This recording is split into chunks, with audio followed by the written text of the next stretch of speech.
Hello friends, कैसे हैं आप लोग। आपका स्वागत है हमारे चैनल पे। अगर आपने हमारा चैनल सब्सक्राइब नहीं किया तो बेल आइकन दबा के सब्सक्राइब करें। आज की इस वीडियो में हम बात करेंगे पचिंको के 5th एपिसोड के बारे में। जैसा कि 4 एपिसोड की लास्ट में हमने देखा था, सुंजा जाने के लिए घर से निकल जाती है और दूसरी तरफ हमें प्रेजेंट टाइम का दिखाया जाता है, जहाँ पर हम देखते हैं हमारी ओल्ड सुजा भी बुसान जाने के लिए निकल रही होती है।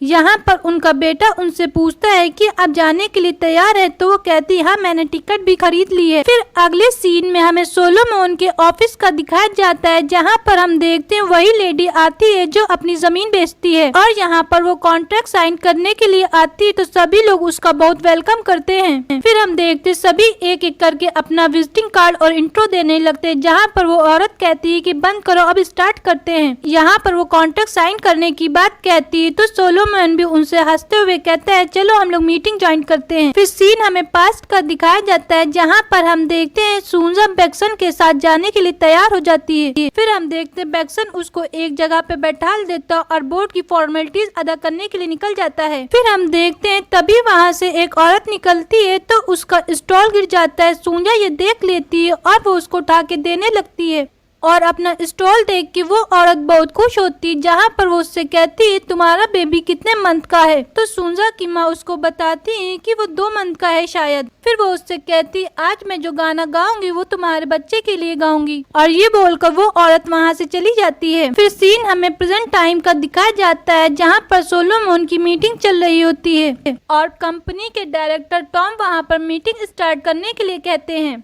तभी हम देखते हैं वहाँ पर सेक्रेटरी आता है और उसी औरत को कॉन्ट्रैक्ट के कॉपीज देने लगता है, और यहाँ पर वो उनके बच्चों को भी वही कॉन्ट्रैक्ट की कॉपी देने लगता है। तो वो लेडी अपने बैग से अपना चश्मा निकालती है और यहाँ पर वो कॉन्ट्रैक्ट पढ़ना शुरू कर देती है। तो उनका बेटा उनसे कहता है मेरे पास भी सेम है, आपको पढ़ने की जरूरत नहीं है। फिर उनकी माँ कहती है मुझे कोई और परेशानी नहीं उठानी। ये सुनने के बाद सभी लोग वहाँ पर शॉक्ड हो जाते हैं कि ये लेडी कैसे बात कर रही है। एक बार सीन फिर हमें पास्ट का दिखाया जाता है, जहाँ पर हम देखते हैं सुंजा की माँ उसको समझाते हुए उससे कहती हैं तुम जहाँ पर जा रही हो वहाँ पर हमेशा अपने बड़ों का ख्याल रखना, और अगर तुम्हें वहाँ पे कोई तकलीफ हो तो बर्दाश्त कर लेना, क्योंकि तुम्हें पता है तुम्हारी शादी किस तरह हुई है और कौन से हालात में हुई है। फिर वो कहती है मुझे पता है तुम्हारा पति एक पादरी है, लेकिन वो भी एक आदमी है, और अगर वो दूसरी औरत लेकर आता है तो उस औरत को तुम्हें बर्दाश्त करना पड़ेगा। फिर सुंजा की माँ अपना थैला ओपन करती और यहाँ से एक रिंग निकालती हैं और वो रिंग सुंजा को देते हुए कहती ये मेरी सास ने दी थी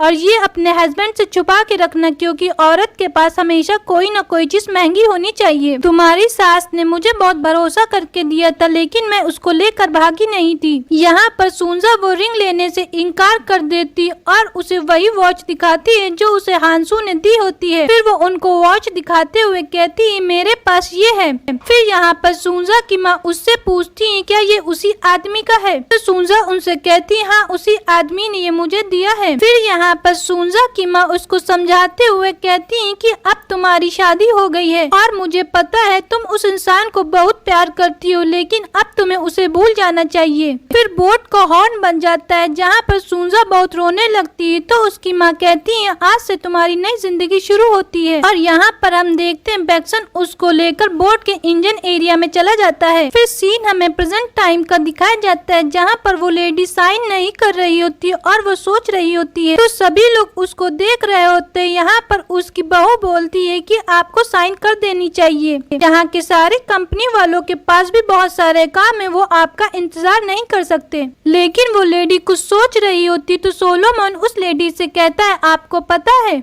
आज मेरी दादी बुसान गई है अपने देश। फिर सीन हमें पास्ट का दिखाया जाता है, जहाँ पर इंजन एरिया में बहुत गर्मी होती है, तो सुंजा बहुत परेशान होती है, तो बैक्सन उसके लिए पानी लाता है। और दूसरी तरफ हम देखते हैं हांसू बहुत परेशान हो रहा होता है, क्योंकि सुंजा जा रही होती है और वो उसी बोर्ड को देख रहा होता है। फिर बोर्ड के अंदर का दिखाया जाता है, जहाँ पर हम देखते हैं वही सिंगर गाना गाने के लिए तैयार हो जाती है और वो बहुत अच्छा गाना गा रही होती है। और हम देखते हैं यहाँ पर वो गाते गाते रोने लगती है और बहुत अजीब गाना गाने लगती है, तो वहाँ पर सभी लोग चिल्लाने लगते हैं और गार्ड को बुलाने लगते लगते हैं तो वो लेडी अपने आप को मार लेती है। सीन हमें प्रेजेंट का दिखाया जाता है जहाँ पर वो लेडी रुक जाती और सोलोमन से कहती, तुम्हें पता है मैं और मेरी माँ जब यहाँ पर बहुत पहले आए थे तो मैं और मेरी माँ ने चक्कुओं के खदानों में बहुत काम किया और हम लोग की हालत बहुत बुरी थी और हम लोग दिन रात काम करते थे, लेकिन उसके पैसे भी हम लोग को सही से नहीं मिलते थे। और एक दिन हमने और 400 कोरियाई ने हड़ताल करने का फैसला लिया और वे सभी 20 दिन पहले ही चलेगी क्योंकि उनको पता था कि वो पहले ही निकाल दिए जाएंगे। और उस टाइम हमें कोई किराए पे नहीं रखता था और वो कहते थे कि हम बहुत गंदे हैं। वो सही कहते थे क्योंकि हम बहुत गंदे थे। हम लोग एक ही कमरे में 3-4 फैमिली रहते थे क्योंकि हमारे पास इतना किराया नहीं था कि हम लोग उसमें जिंदगी बसर कर ले। तो यहाँ पर उनका बेटा कहता है वो उस समय की बात है और आपको उन चीजों को पीछे छोड़ देना चाहिए। फिर वो अपने बेटे से कहती है तुम बहुत बड़े बेवकूफ हो। वे हमें कीड़े बोलते थे और वो कहते थे कि हमें जमीन पे गिराने की जरूरत है। तो सोलोमन उनसे कहता है कि आज तक की मेरी दादी ने ये नहीं बताया। तो सोलोमन से वो लेडी कहती है अगर तुम्हारी दादी तुमको ये बताती कि उन्होंने यहाँ पर कैसी जिंदगी जी है और उन्होंने यहाँ पे लाइफ स्पेंड कैसे की है और कितने स्ट्रगल के साथ उन्होंने तुम लोगों को पाला है तो तुम भी उनसे यही करने के लिए कहते। क्या तुम उनसे तब भी साइन करने के लिए कहते? तो हम देखते हैं सोलोमन बहुत सोच में पड़ जाता और थोड़ी देर बाद वो कहता है कि आप साइन मत करिए। और ये सुनने के बाद वो लेडी बहुत खुश हो जाती और वो कॉन्टेक्ट छोड़कर वहाँ से चली जाती। यहाँ पर हम देखते हैं सभी लोग परेशान हो जाते हैं और मीटिंग खत्म हो जाती है और जो दूसरे कॉन्ट्रैक्टर आए थे वो भी चले जाते हैं। यहाँ पर हम देखते हैं टॉम बहुत चिल्लाता है सोलोमन के ऊपर और यहाँ पर डायरेक्टर टॉम बहुत गुस्सा कर रहे होते। तभी हम देखते हैं सोलोमन वहाँ पे कुछ सोच रहा होता और तभी अचानक से उठता और भागना शुरू कर देता है। और यहाँ पर हम देखते हैं वो ऑफिस के बाहर भागना शुरू कर देता है। तभी नोमी भी उसके पीछे जाने लगती है। जब नोमी बाहर जाकर देखती है तो बारिश हो रही होती और सोलोमन खूब डांस कर रहा होता है। फिर सीन हमें दूसरी तरफ का दिखाया जाता है जहाँ पर हम देखते हैं सोंजा और उसका बेटा बुसान पहुँच जाता है और बुसान पहुँचते ही सोंजा टैक्सी वाले से गाड़ी रोकने के लिए कहती है और वो समुद्र के पास पहुँच जाती है। और ये वही समुद्र होता है जहाँ पर बचपन में सोंजा अपने डैड के साथ आया करती थी और अपने वतन पहुँच के सोंजा बहुत खुश हो रही होती है। और यहीं पर हमारा 5th एपिसोड खत्म हो जाता है। नेक्स्ट वीडियो में हम आपको 6th एपिसोड की स्टोरी बताएंगे। अगर आपको हमारी वीडियो पसंद आई तो लाइक करें, शेयर करें और सब्सक्राइब करना तो बिल्कुल भी मत भूलें।